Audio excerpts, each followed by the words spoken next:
Famous ಆಗಿರೋದು. ಇವತ್ತೊಂದು open ಮಾಡ್ತಾ ಇದ್ದೀರಾ, ಎಷ್ಟನೇ ಬ್ರಾಂಚ್ ಇದು? ಮತ್ತೆ ಸರ್ ಇದು ಎರಡನೇ ಬ್ರಾಂಚ್. ಎರಡನೇ ಬ್ರಾಂಚ್. ಎರಡನೇ ಬ್ರಾಂಚ್, ಮೊದಲನೇ ಬಟ್ ಏನಕ್ಕೆ ಅಲ್ಲಿ ಅಲ್ಲೂ ಓಪನ್ ಇರುತ್ತೆ, ಅಲ್ಲಿ ಕ್ಲೋಸ್ ಮಾಡಲ್ಲ. ಬಟ್ ಏನಂದ್ರೆ ಇಲ್ಲಿ ಸ್ವಲ್ಪ ಅಲ್ಲಿ ಫ್ಯಾಮಿಲಿ ಇಕ್ಕಟ್ ಆಗ್ತಿದೆ, ಜಾಗ ಪಾರ್ಕಿಂಗ್ ಮಿಸ್ ಆಗ್ತಿತ್ತು. ಹಾಗಾಗಿ ಇದೊಂದು ವಿಶಾಲವಾಗಿತ್ತು ಜಾಗ, ಅದನ್ನ ಚಾಯ್ಸ್ ಮಾಡ್ಕೊಂಡಿದ್ದು ಇದು ಇವತ್ತು ಓಪನ್ ಮಾಡ್ತಾ ಇದ್ದೀವಿ. ಇದು ಎಲ್ಲಿದೆ ಮತ್ತೆ? ಅಣ್ಣ ಇದು ಕೆಂಗೇರಿ ಉಪನಗರ main road, DX Max apartment ಪಕ್ಕದಲ್ಲೇ ಚರ್ಚ್ ಸ್ಟಾಪ್ ಹತ್ರ ಇದೆ. ತುಗುದೀಪ ಬಿರಿಯಾನಿ ಅಂದ್ರೆ ಏನ್ special sir biryani? Sir mutton biryani, mutton fry, mutton chops, chicken biryani, chilli chicken. ಜನ ಯಾವ್ದು ಜಾಸ್ತಿ ಟೇಸ್ಟ್ ಮಾಡ್ತಾರೆ? ಜಾಸ್ತಿ ಟೇಸ್ಟ್ ಮಾಡೋದು mutton biryani, mutton fry, leg piece, mutton chops.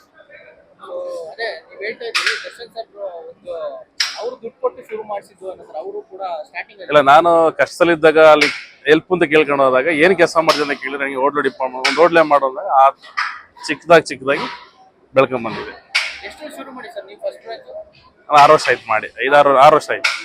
First ಮಾಡಿದಾಗೆಲ್ಲ ಹೆಂಗ್ ನಡೀತದೆ ಸ್ಟಾರ್ಟಿಂಗ್? ಸರ್ ಫಸ್ಟ್ 3 ಟೇಬಲ್, ಆಮೇಲೆ 6 ಟೇಬಲ್, ಆಮೇಲೆ 12 ಟೇಬಲ್, ಇವತ್ತು 25 ಟೇಬಲ್ ಓಪನ್ ಮಾಡಿದೆ. ಅಂದ್ರೆ ಪರ್ ಇವಾಗ ಒಂದು ತಿಂಗಳಿಗೆ ಅಂತಂದ್ರೆ ಎಷ್ಟು ರೆವಿನ್ಯೂ ತೆಗಿತಾ ಇದ್ರಿ? ಸರ್ ಅದೇ ಹೇಳಕ್ಕಾಗಲ್ಲ, ಫುಡ್ ಡಿಪಾರ್ಟ್ಮೆಂಟ್ ಅಲ್ಲಿ ಒಂದ್ ದಿವಸ ಬಿಸಾಕ್ತಿವಿ, ಒಂದ್ ದಿವಸ ಬರುತ್ತೆ, ಅಲ್ಲ ಎಲ್ಲಾ ತರ ಇದೆ. ಈಗ ಹುಡುಗರು ಯಾರು ಕಮ್ಮಿ ಸಂಬಳಕ್ಕೆ ಸಿಗಲ್ಲ, ಬಾಡಿಗೆನೂ ಕಮ್ಮಿ ಇಲ್ಲ, ರೆಂಟು ಅಡ್ವಾನ್ಸು ಕಮ್ಮಿ ಸಿಗಲ್ಲ, ಎಲ್ಲಾ ತರನು ಖರ್ಚು ತೆಗಿಬೇಕಲ್ಲ. ಸರ್ ದರ್ಶನ್ ಸರ್ಗೆ ಏನು ತುಂಬಾ ಇಷ್ಟ ನಾನ್ ವೆಜ್ ಅಲ್ಲಿ? ನಿಮ್ಮ hotel chilli chicken, mutton biryani ತಿಂತಾರೆ ನೀವು? ಏನಂತಾರೆ ಸರ್ ತಿಂದೆಲ್ಲ ಇಷ್ಟಪಡ್ತಾರ? ಏನಂತಾರೆ? ತುಂಬಾ ಖುಷಿ ಪಡ್ತಾರೆ. ಇದೇ ತರ ಮೇಂಟೈನ್ ಮಾಡು, ಇದೇ ತರ ಬೆಳೆಸ್ತಾನೆ. ಇಲ್ಲಿಂದ ಯಾವ ಸೆಲೆಬ್ರಿಟಿಗೆ ಸುಮಾರು ಜನ ಎಲ್ಲ ಆಲ್ಮೋಸ್ಟ್ ಎಲ್ಲರಿಗೂ ಕೊಟ್ಬಿಟ್ಟಿದ್ದೀನಿ ಸರ್. ಸರ್ ಮೈನ್ ಆಗಿ ಹೇಳೋದಾದ್ರೆ ಎಷ್ಟು ಹೇಳೋದು ಬೇಡ, ಸದ್ಯಕ್ಕೆ ಈಗ ಇರೋ ಪೊಸಿಷನ್ ಅಲ್ಲಿ ಆಲ್ಮೋಸ್ಟ್ ಎಲ್ಲರಿಗೂ ಕೊಟ್ಟಿದ್ದೀನಿ.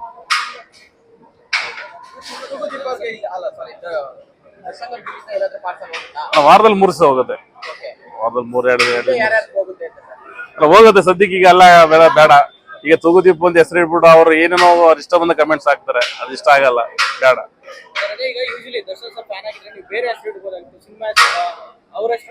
ಸರ್ ವಿಭಿನ್ನವಾಗಿದೆ, ಎಲ್ಲರ ಹತ್ರ ಎಲ್ಲರೂ ವಿಭಿನ್ನವಾಗಿ ಇಟ್ಟಿದ್ದಾರೆ ಹೆಸರುಗಳು. ನಾವ್ಯಾಕೆ ಇಡಬಾರ್ದು, ನಾವ್ಯಾಕೆ ಬೆಳೆಸಬಾರ್ದು, ನಾವ್ಯಾಕೆ ಖುಷಿ ಪಡಿಸಬಾರ್ದು?